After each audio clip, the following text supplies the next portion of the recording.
Shall we commence? All right, just commence very quickly with a nod to. Oh, yes, we have a sponsor. We do. And this week we are. This week our sponsor is Strites Chametz flavored matzah. When you need a leavened snack, Strites Chametz matzah rises to the occasion. Not for Passover use in the upper left. I love it. That's great. The unleavened experience, the leavened experience of a lifetime. Remember the Billy Crystal? Yes, yeah, and we can recite the. And now we can do the blessings before Torah. All right, ready? Baruch atah Adonai Eloheinu melech haolam asher kitshanu b'tzavos v'tzivanu v'asot v'divrei Torah. V'harevna Adonai Eloheinu et divrei Torah v'inu v'fi amcha beit Yisrael v'nihiyeh anachnu mitzvahseinu v'tzvahsei amcha beit Yisrael v'lanu yodei shmecha v'lomdei Toratecha yishma. Baruch atah Adonai hamelamed Torah le'amo Yisrael. Baruch atah Adonai Eloheinu melech haolam asher bachar banu mikol ha'amim v'natan lanu et Torato. Baruch atah Adonai noten ha'torah. Well, good Shabbos, everybody, and this is our seventh summer Shul session this summer. It's great to see you all, and we're very pleased and happy to have Bob Kahn be our darshan for this week. Good morning, everyone. Shabbat shalom. Shalom. So I'll start with a very thumbnail sketch of our Parsha, Akev. So in Akev, and literally translated as because, let's keep because in mind, Moses continues his closing address to the children of Israel. He promises them if they fulfill the commandments, they'll prosper, and if they don't, they'll be in trouble. They'll be punished. He rebukes them for their failings as a people, recalling the worship of the golden calf, the rebellion of Korach, etc. But he also speaks of God's forgiveness.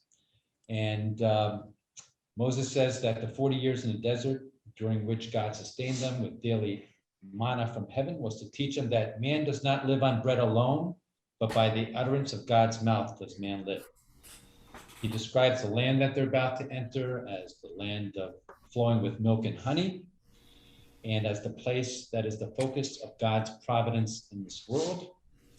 He commands them to destroy the idols in the land and beware lest they become haughty and believe that it's their own, that their power and wealth come from their own efforts instead of from God. So a key portion of the Parsha is what becomes the second paragraph of the Shema, which gets into a little bit more detail about reward and punishment. And that's really the theme of what I'd like us to discuss this morning. Let me just read the paragraph, a portion of the paragraph. It says, and this is at 11:13. If then you obey the commandments that I enjoin upon you this day, loving the Lord your God and serving him with all your heart and soul, I will grant the rain for your land in season, the early rain and the late. You shall gather in your new grain and wine and oil. I will also provide grass in the fields for your cattle, and thus you shall eat your fill. Take care not to be lured away to serve other gods and bow to them, for the Lord's anger will flare up against you, and he will shut up the sky so that there will be no rain, and the ground will not yield its produce, and you will soon perish from the good land that the Lord is assigned to you. And there's another paragraph that goes on. So what I think are the key questions that flow from this text is, first of all, do we believe that God rewards and punishes and thus necessarily intervenes in human affairs? And if the answer is yes, why do bad things happen to good people and good things happen to bad people? And then getting a little deeper into reward and punishment, is it reward and punishment in this world or the world to come? Is it reward and punishment for individuals or for the Jewish people? Is it spiritual or physical reward?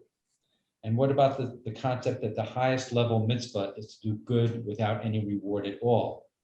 And then finally, if we don't believe that God intervenes in the world, how do we know there is God?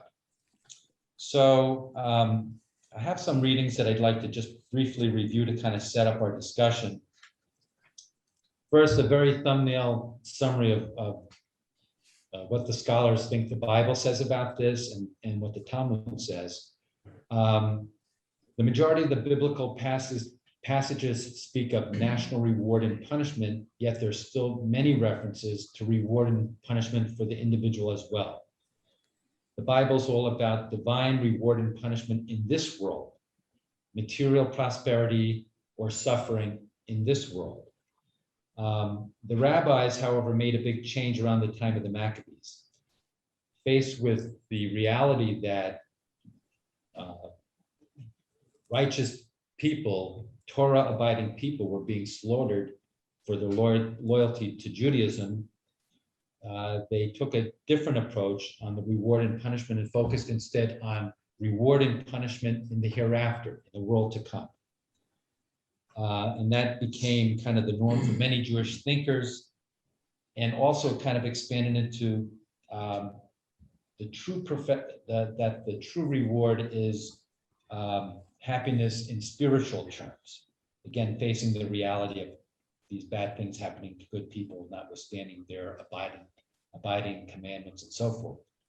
In the Middle Ages, Maimonides established this notion of reward and punishment as one of his 11 principles of faith. And he, in his doctrine, in his principle of faith, it's really about reward and punishment for the individual, and also focusing on the world to come. Joseph Albo, a middle-aged Jewish rabbi scholar, also expands this into thinking about that the greatest reward of all is the privilege of abiding by the commandments for no reward at all. And then another line of thinking that Alba also brings in is the notion that when we're trying to think about reward and punishment and what is the reality of the real world, well, maybe this is just really beyond the ability of humans' comprehension, that maybe reward and punishment is operating. We just don't understand we don't have a full view of the history of the world. We're only living up to this point. So it's really beyond our grasp, but that these principles are working. Moment Magazine interviewed rabbis from the various denominations a few months ago on this question, coincidentally enough. And I thought I would briefly review what these various rabbis had to say on the concept. So they started at one end of the spectrum with the Reconstructionist rabbis. And this particular rabbi says, great miracle stories suspend the natural order, like crossing the Red Sea days after leaving slavery or rededicating the temple with awesome oil. Maybe these happened as described, or maybe not. The commonplace can be and is miraculous. Let's celebrate and protect these everyday miracles. So really kind of focusing on the miracle of life as we live it. Reform movement rabbi likewise had pretty much the same thing. Interestingly, quoting Albert Einstein, who said, there are two ways to live your life. One is as though nothing is a miracle. The other is as though everything is a miracle. Mm-hmm. They interviewed conservative rabbi Amy Katz in Springfield, Massachusetts. And she referred to the biblical miracles as nes galui, and overt and visible miracles, but also spoke about nes nistar, the hidden miracles, and that God performs miracles by working with the natural order itself. Yitz Greenberg, speaking on behalf of modern Orthodox rabbis, says that the miracles of the Bible are not to override the natural law, but to undergird the natural order. He says that we're now in the third stage of interaction with God. God does more miracles than before, but entirely through human agents who utilize natural laws and the divinely created properties of matter. Thus, miracle drugs cure more diseases, technology performs more miraculous actions every day, like smartphones, etc., etc., etc. Jews should believe because we live in the age of more miracles than ever before. Then on to the more traditional Orthodox. If a miracle is when God intervenes and produces results that could not be predicted, then Jewish tradition unequivocally believes in miracles. It is fundamental to Judaism that God, who created the world and all the laws of nature, can, if he wants, contravene those laws. A minority opinion stated by Maimonides is that God does this by building asterisks into natural law, as if every divine intervention was built into those laws from the very beginning, and so forth. The last thinker that I wanted to delve into is Maimonides, as presented by Mika Goodman in his book, Maimonides and the Book That Changed Judaism, Secrets of the Guide for the Perplexed. We actually studied that with Wes a couple of years ago. And Mika has a section of the book on Maimonides' concept of God intervening in the affairs of man. And I'll just briefly do my best to summarize what he said. He says that first Maimonides had to deal with the difficult question of, if God is operating in the world, why do bad things happen to good people? And so, according to Goodman, Maimonides first shrinks the idea of evil and really changes it from the evil that happens in the world, that really what evil is about is the result of what man does, that most of evil in the world is not out of our control, according to Maimonides. He basically says there's three types of evil. One is injury caused by nature, hurricanes, tornadoes, etc. He says even in relation to those evils, man has a lot of control. For example, if you think a hurricane is coming, don't go out in your boat. Examples like that. So he shrinks down how much injury, even caused by nature, is out of man's control. Then there's the injury that people do to one another. And of course, that evil is primarily, the biggest example of that is war. And Maimonides says, well, that's completely within man's control. Better political systems will avoid war. And so man can't blame these bad things happening to good people on God. This is the result of what man does. And then finally, the third category of evil for Maimonides is the injury that we cause ourselves. And those are the obvious things that we all do, like overeating, overdrinking, maybe sexual licentiousness, et cetera, et cetera. The damage that we do to our bodies on our own, and obviously he argues that man is the primary cause of that evil, and we can substantially eliminate it. And then for that reduced number of evils where we don't seem to have control, Maimonides says, well, it's all a matter of our outlook.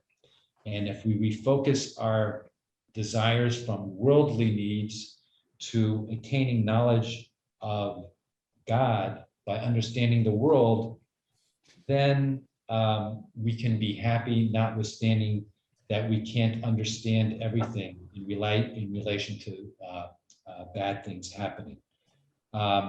He says, this is Mika Goodman on Maimonides, the greater someone comes to reaching rational perfection, the greater is God's providential concern for that person. It's not that the enlightened ones never encounter harmful events, rather they do not experience such events as being harmful.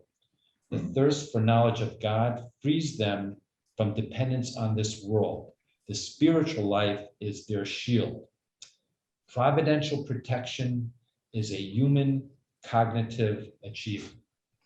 So those are the words of Maimonides, according to Mika Goodman.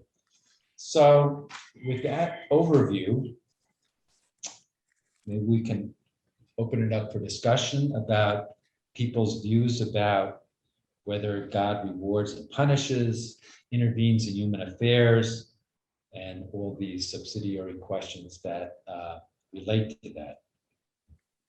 Anyone have any thoughts?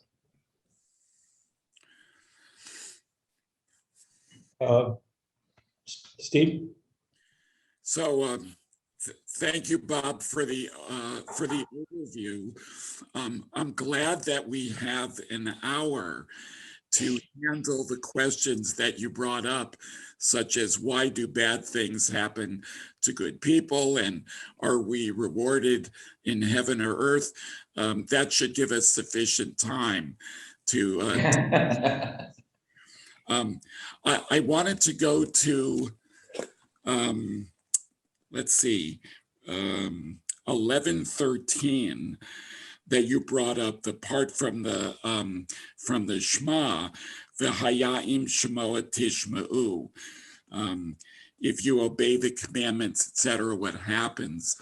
I was in a class, and Harvey, you were there also, a year ago with Rabbi Alan Lehman on the Shacharit service through Hebrew College. And he gave an interesting reading of that second paragraph. As people know, that's often a real turnoff for people. You know, if you do this, you know, if you obey me, I'm going to give you these material benefits and comforts. But if you don't, and one of the things that he asked us to do, if I recall, is just look at the Hebrew. Typically, things are translated as if, but he pointed out that the word often begins in Hebrew with the, just and. So v'haya'im shemoa, verse 4, where else? Let me see. I'm losing my place here, but different times when it just says and, that it may not be as conditional as we read it, but there also is a reading of this, that this is a narrative from God. 14, Vinatati Mitar Artchem, that it's not just if, but there might just be a sort of a way of the world that's being presented, as opposed to so much you better not, or this is what's gonna happen.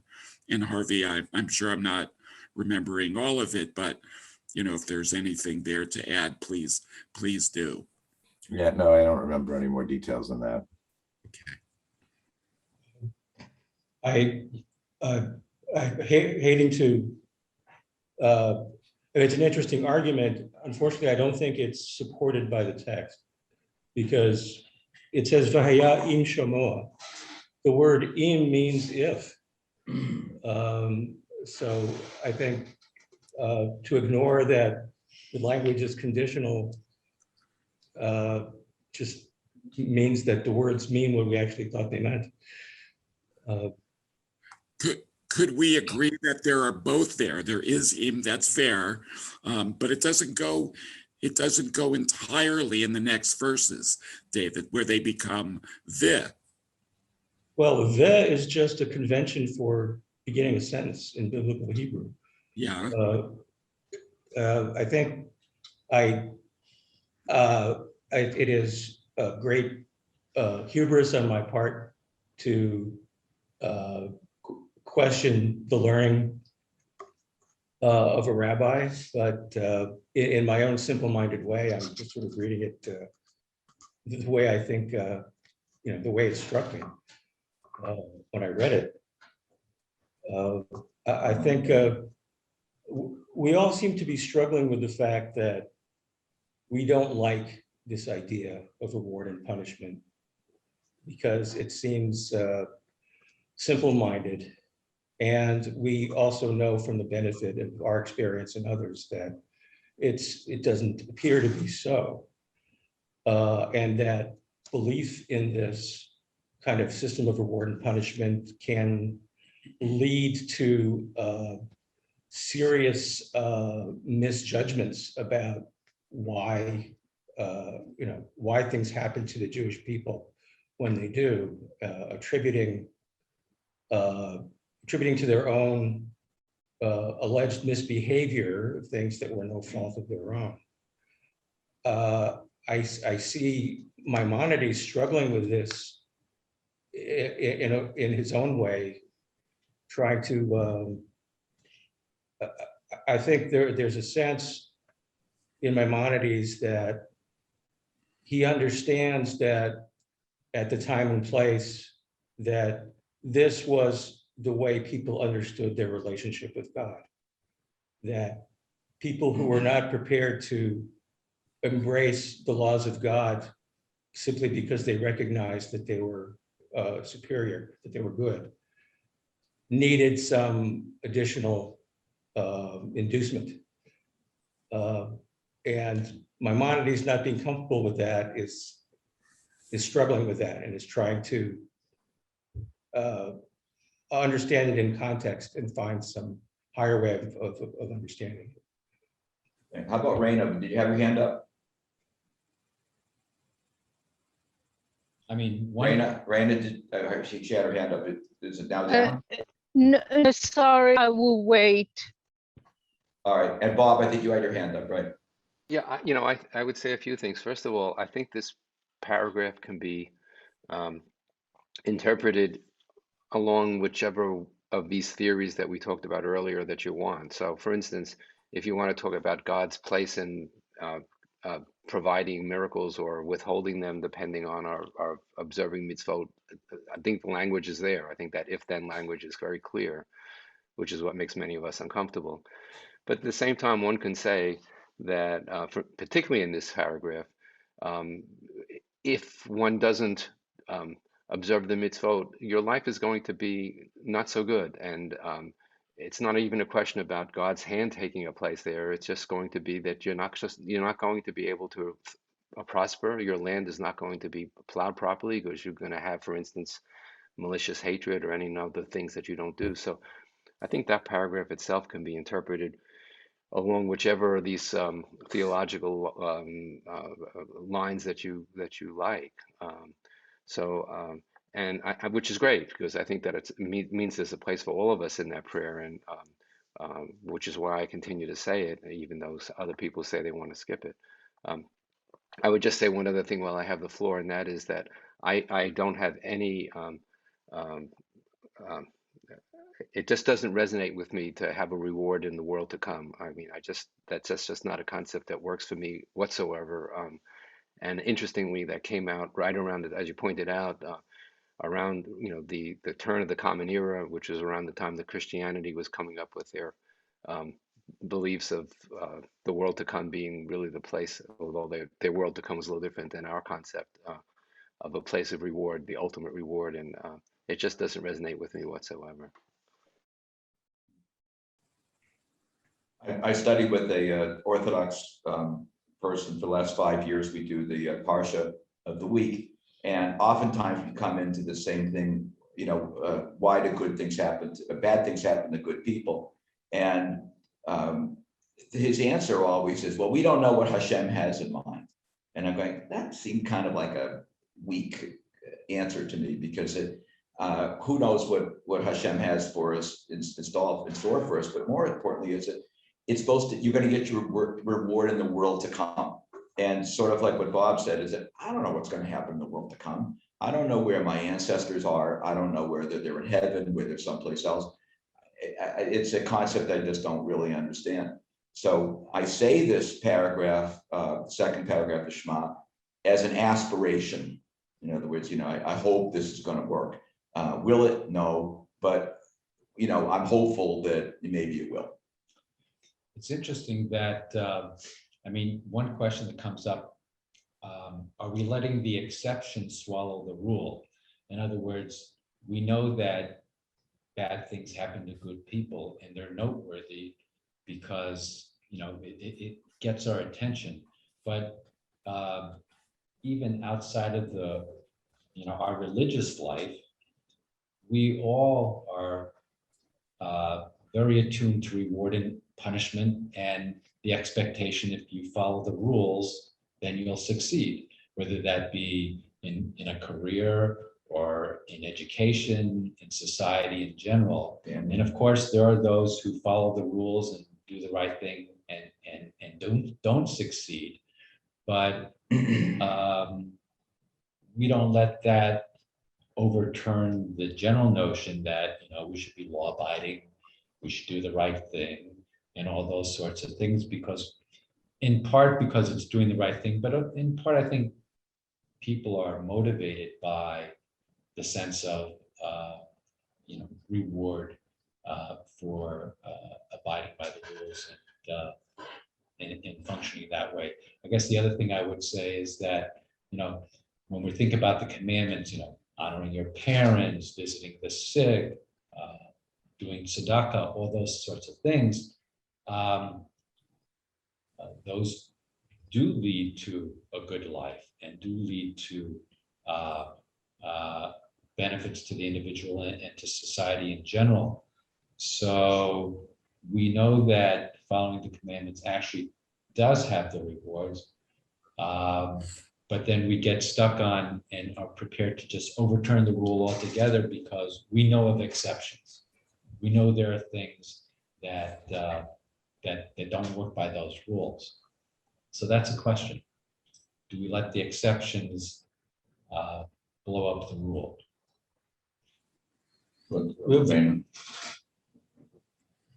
Now the rabbis. When we call on Raina, she's had her hand up. You ready, Raina? Yeah, I don't know if I'm ready. I have a thought that I was trying very hard to form. I am thinking that for me personally, I can understand what the do's and don'ts can do for me in my life. I have experienced some things that I can only call miracles. But I'm just thinking about the Torah and what in this parsha has been promised to us, which is a land and wealth and people will be fertile and you know, just a whole lot of promises. And so we have these expectations. And I was just thinking about the Jewish people and that we may feel still with our land in a very precarious place. We don't feel safe still because we are not. And the intervention from above becomes very, very crucial for us. There is a yearning to understand that. So I don't know how to form my question. I think that most of us can understand what the Torah does for us individually, and that we can accept that, but it's that intervention from Hashem that we are still questioning, because there is still so much suffering that we can't do very much about. Well, we have a tendency to interpret events in ways that fit our preconceived ideas about how the world works. So Bob, when you say that we raise questions because of all the times that bad things happen. We also make assumptions about the cause of good things that happen, not necessarily through our efforts. And we call them miracles, although they could merely be happenstance. We have these fictions that make us feel as though the world is not as random as it can seem, that there is a purpose and a narrative. And that's why these ideas are so attractive. But as someone who doesn't believe any of them, I find that I turn to Judaism as my answer to the void, which is I have to do something. And this system seems to work pretty good, and to some kind of fulfillment and satisfies a moral impulse. And I just settle for that, whether or not it is ordained by God, or whether whether I really have control over my fate.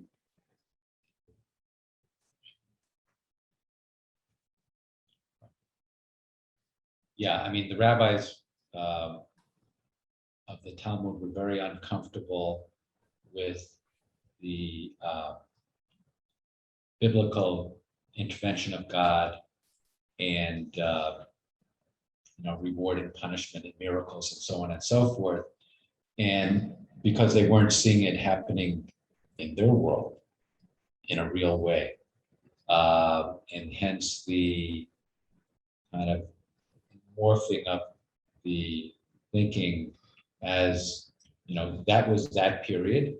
And I think the rabbis at Talmud certainly believed in the miracles that took place in the Bible, but then felt that, or thought that we're now going into a new period where it was really, up to man to push ahead the miraculous, as it were, or to, it was really on man to abide by the commandments, and as to reward and punishment, that will be coming in a world to come. It's not demonstrable in this world, and because I think in the view of the rabbis, we just can't understand everything that transpires in the world. Maybe we can't understand anything that transpires, but there's certainly a lot that we can't understand. So that would be their way of, I think, coping with that tension or conflict between the belief in the biblical story and what they were experiencing in the real world. Right. And Maimonides, one of his great apostasies was that he said that the miracles in the Bible were metaphors, that there were no supernatural events, that they were just meant to dramatize the hand of God, and that's or that they were teachings that we should view them as something to learn from and not necessarily take literally, right, parables. Right. So that does leave the fate of the world in our hands and not in God's hands.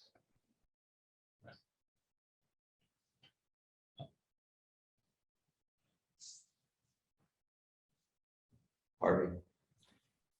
So, first of all, Bob, I'd like to commend you for taking on such a difficult and core issue as your topic. I think a lot of the time we prefer to dance around this one and to take it head on. So, kol hakavod. And I also really like what you said about the inherent rewards in doing the right things, because I think that at least is a good workaround, and a sort of a different perspective, and one that's actually useful for how to get through your daily life, and how to, you know, incorporate some of these teachings, even if we all know that bad things happen to good people.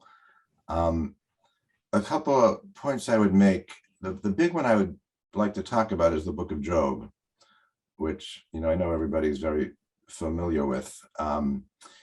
Micha did a six-part lecture on Job as part of the Tikva series, and I think we have access to it somewhere on the Emmanuel website. It's absolutely Micha at his best. It's really like, you know, I've heard Micha, I've been going to Hartman for 10 years, and this series is Micha's best lectures. And it's not really just about Job, but when you listen to these 6 lectures, it's like all of Judaism captured in these 6 lectures. You know, and one of the points he makes is why was Job, you know, there was a decision, a lot of books were left out of the Bible. Why was Job put in? And he doesn't, if he does answer, I don't remember exactly what the answer is, but, you know, but some of the points he makes, it's not really this discrepancy between biblical and rabbinic and modern sensibilities. Even in biblical times, people were very well aware that bad things happen to good people. And the book of Job says it's not a misunderstanding. Because Job doesn't know what's happening, but the reader knows from the first sentence of the story that this is like God taking a bet with the Satan. There is no justification for this. It's random, and it's wrong, and it's not justified. And God never does justify it at the end. He just says it's too complicated for you to understand, which is kind of a cop-out. And so the question is that, you know, one of the questions he raises is why is it there? And again, I think it speaks to the complexity of Judaism, as something I've made a comment in an early kind, and the ability to hold many different views simultaneously, because clearly the second paragraph of the Shema is not isolated. There are a lot of the Bible has very similar teachings, as Marty was saying, and this comes up frequently in his Parshat HaShavua discussions. It's a pretty common theme, but people know it doesn't happen, and people in biblical times knew it didn't happen. So I think a really interesting question I don't have the answer to is, you know, why were they putting in this you know, rather black and white view of reward and punishment when they knew it wasn't true? And I think that's something I'm not sure Micha answered, although it's still, if you can get a hold of those lectures, I would very, very, very strongly recommend listening to them. I think the crux issue, right, is that on the one hand, if we believe that God is all powerful, then God must control the world. But on the other hand, if that's the case, then man has no free will. So those two are in conflict. Right, and the Kushner answer, you know, it's a whole book, but it really comes down to one sentence, which is that we traditionally believe God is all-powerful and beneficent.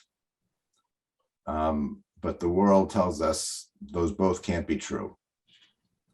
You know, one of the Hadar rabbis, I forget which one, had this comment that just the fact that the word pediatric oncology exists means we don't have reward and punishment. So Kushner's answer is, well, he doesn't want to give up beneficence, so he'll give up omnipotence. But something has to give, because the theory that God is both all-powerful and all good just doesn't sit with the world as we know it. Raina has been waiting. Oh, all right, Raina. That concludes it. Raina, are you, do you have your hand up? Sorry, so sorry. I didn't lower my hand, but I was thinking of something. you know, I heard about what justice is knowing us, you know, internally and knowing us so well. And so those rewards, punishments may reflect that. I'm not very comfortable with that. And the other is other thing we are not comfortable with, which is just acceptance, just sitting in acceptance. The world is as it is. We are not going to have all of the answers, and we make up our own answers eventually in order to be comfortable with a world that doesn't give us the answers. Glenn? Glenn, Glenn, are you there? you're in motion. Yes, I am always here for you. Thank you very much, Bob Kahn and everybody else for an excellent Parsha discussion. What I wanted to say, and this is of course one of the most advanced topics, so I probably won't be able to articulate it very well, but I did read Kushner's book, you know, a while ago, and my interpretation also was that, while it might not be the right phrase, that it's just human nature or natural history, that sometimes bad things can happen to good people.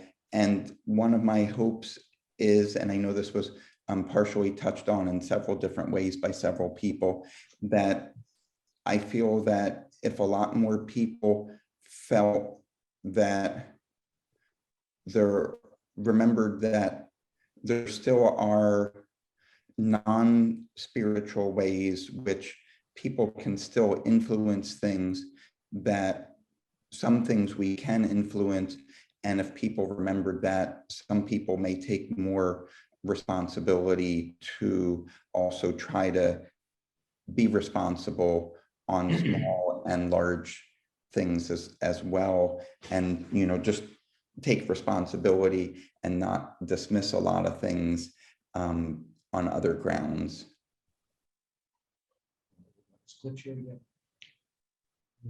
Cliff, have you shared yet? No, I hadn't. Go for it. Well, thank you very much. Wow, this is great. You know, it's hard to understand, I guess, the whole idea of reward and punishment, or for that matter, who is good and who is bad. You know, when good things happen to bad people and when bad things happen to good people, what is it? And I sort of hearken back to the story in the Talmud of the boy who is sent up the ladder to shoo away the mother bird and grab the baby birds. And then, of course, on the way back down the rickety ladder, he falls and he dies. And you know, you're astounded, you know, how could this child die as a result of doing a mitzvah? You know, what his father had told him to do. And it always puzzles me because, in a way, it's the abhorrence of it, of the observer, not of the child. The child's life, the child knew that they were going up the ladder at the behest of their parent, and so they were fulfilling the mitzvah. And even when they fell, they would have felt like they were doing what they were supposed to be doing. It's really the observer that doesn't understand the motivation of the child or anything else. And I think that does get back to Job, is the sense that Job himself doesn't feel the suffering. You know, it's the people who are around him. And it's sort of like blessing and curse, you know, be grateful for all, and you will have a sense of well, a sense of peace and shalom. And I think that's really what the priestly benediction is. I mean, you know, may God bless and protect you, and where has God blessed and protected me? And may God's face shine on me and give me grace. And I can certainly see places in my life where that has happened on several occasions, and probably more numerous than I know. And may he give me, you know, may he move his face towards me and give me peace. And peace is you know, is that whole idea of shalom. It's that inner peace, you know, so that knowing what I do or what I'm, you know, is important for me to be at peace when everybody else is going crazy. And that doesn't always happen, particularly, you know, in relationships and everything else. You can become embroiled in it, or watching the national news or anything else.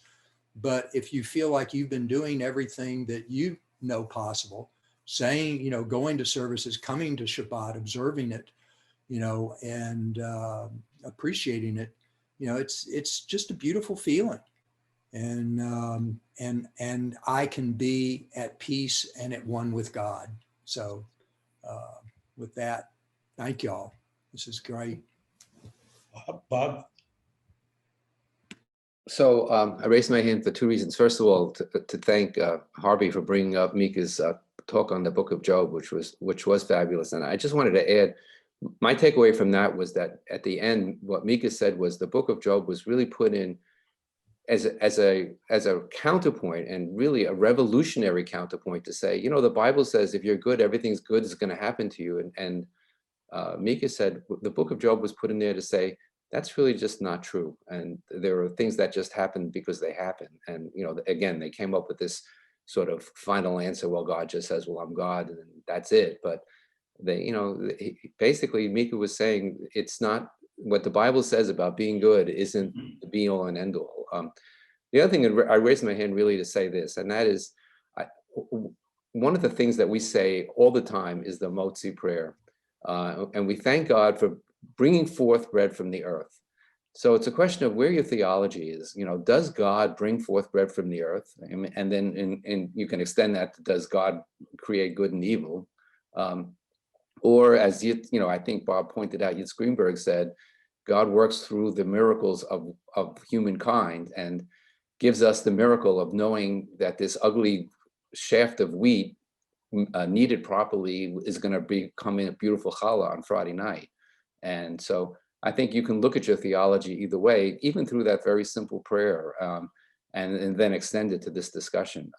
We have a lot of, there's just a lot of thought about what God's role in the world is, and how God works that work. I certainly believe that there is a God, and I like that Yitz Greenberg formulation. Yeah, and speaking of Yitz Greenberg and prayer, he asked in this recent article in the Hadar publication. So if we don't believe that God's intervening, why are we praying to God? And he says that, well, we're praying to God to inspire us to do good things. Mm.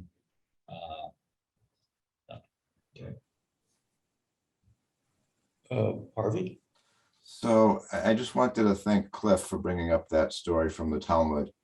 Wes has taught that a few times and over the years, and I completely, it didn't occur to me to connect it to today's discussion, but it's so relevant. And it's also, it's especially subversive because in the 10 Commandments, the honor your father says, Lama'an yarichun yamim. So, you know, here he's doing multiple mitzvot. He's Tsar Balei Chayim and showing away the bird, obeying his father, that explicitly in the process of doing something that the 10 Commandments says will lengthen your days, he dies in the process of doing that. So the Talmud, I'm not sure what that story is doing there, but clearly the Talmud is very uncomfortable with the simple idea of reward and punishment. And then the other thing, just back to Job a little bit, the one thing I just disagree a little bit. I think Job is very, very aware that he's suffering and is complaining about it. And the villains of the story are the three friends who try to say, no, you misunderstand this. There really is reward and punishment. You just don't get it. But we know they're wrong and he's right. And and I think this was from Micha's lectures. One of the points he makes is that biblical characters by nature and design are all very flawed. Job is the one exception. He's like the perfect person. There are no flaws in Job, and he's also not Jewish. So there's just a lot to unpack there. We're running out of time, but I just this discussion has many layers to it. Right. Well, God at the end of Job says that the three friends are wrong, and that Job is right in concluding that he doesn't know why he is suffering. And God says, yes, you don't know why, and I'm not telling you. Steve. Cliff's story unites two different things. Theodicy, as our friend Van Langton likes to refer to it, right, of bad things happening to good people. And we spent most of our time talking about it. But he also spoke about shalom.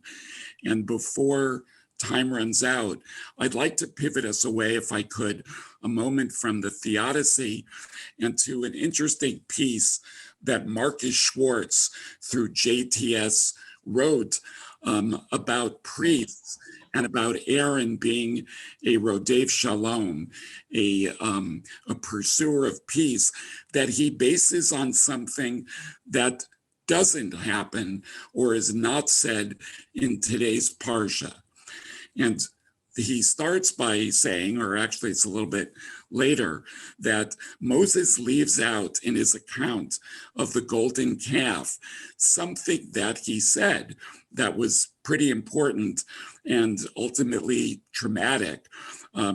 He had the battle cry, "Who is for the Lord, join me," and the Levites heed the cry and become zealous and kill 3,000 of their brethren. In looking at the priesthood, he says, Schwartz says, how did we come up with this caste system? It's interesting, especially since later in Judaism, we base our leadership on knowledge and personality. And he notes how it moved away from the Bechor in the family, the firstborn, being responsible for sacrifices, and then moves later to the Levites.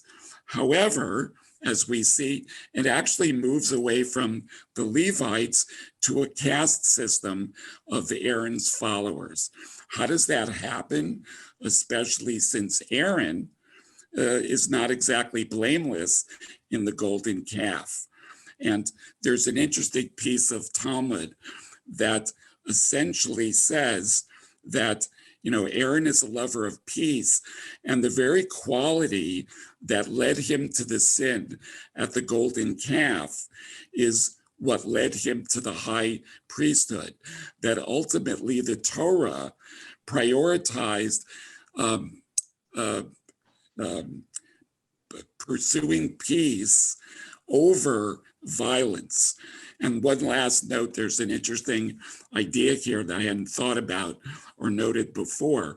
In the Mishnah, they say that a priest is called up first to read from the Torah, and then a Levite, and then of course Yisrael, because of the ways of peace. How do they explain that?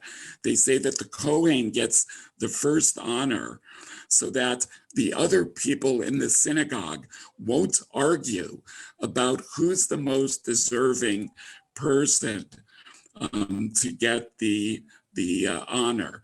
And so they say that Aaron still is making peace between people.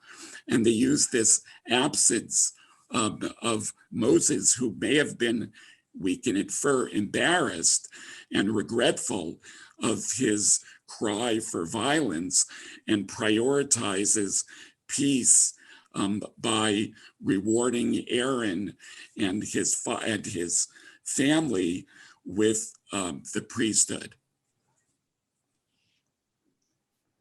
All right. Any closing comments? All right, so thank you very much, Bob. You did a great job. Lots of scholarship, lots of food for thought. Really great job. Kol hakavod. Next week we have Steve Broder. So join us then for more Talmud and scholarship. And I invite you all to rise for Kaddish D'Rabbanan. Yitkadash Shmei Rabbah, V'yalma Dibra Chirutei V'yamlich Malchutei, V'chayechon V'yomechon V'chayei Kol Beit Yisrael, V'agala V'zman Kariv V'imru Amen. Yehei Shmei Rabbah Mevorach Le'olam U'Me'omaya. Yitbarach V'yishtabach V'yitpalar V'yitromam V'yitnaseh, V'yitadar V'yitaleh V'yitalal Shmei Dekudesha B'richu. Le'ela min kol birchata v'shirata, tushbachata v'nechamata, ta'amiran bi'alma v'yimru amen. Al Yisrael v'al Rabbanan v'al Talmidehon, v'al kol Talmidehon, v'al kol ma'an daskin v'araita, di v'atra v'di v'kol atar v'atar. Yehei l'chol shlama rabba, china v'chista v'rachamin, V'chayin arichin v'tzana revicha, v'farkana min kadam ovohon v'yishmaya, v'imru amen. Yehei shlama rabba min shemaya, v'chayim tovim olenu v'al kol Yisrael v'imru amen. Oseh shalom b'romav, hu b'rachamav yaseh shalom, alenu v'al kol Yisrael v'imru amen. Yeshachalach and Shabbat shalom. Shabbat shalom, everybody. Shalom. Shalom. Yashkoach, Bob.